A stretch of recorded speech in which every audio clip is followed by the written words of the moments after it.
Tonight, the renewed campaign to destabilise Afghanistan as President Karzai survives an assassination bid, but 26 die in a Kabul bombing.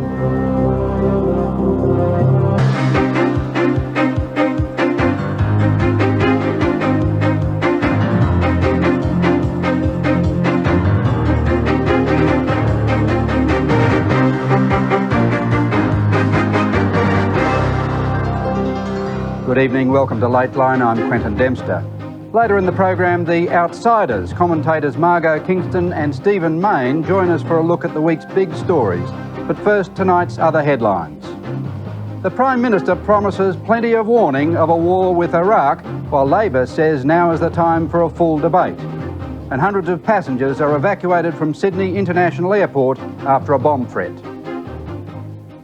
Afghan President Hamid Karzai is back in the capital Kabul tonight after narrowly surviving an assassination attempt at a wedding in Kandahar. A gunman fired bullets into his car, missing him by centimetres. US Special Forces bodyguards responded by shooting the man dead.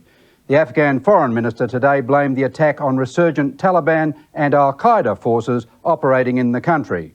And it came just hours after a huge car bomb in Kabul killed at least 26 people, raising fears of what else may be in store.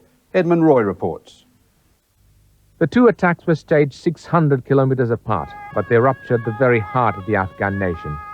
President Hamid Karzai, attending a wedding in his hometown of Kandahar, escaped unhurt to the delight of his foreign minister.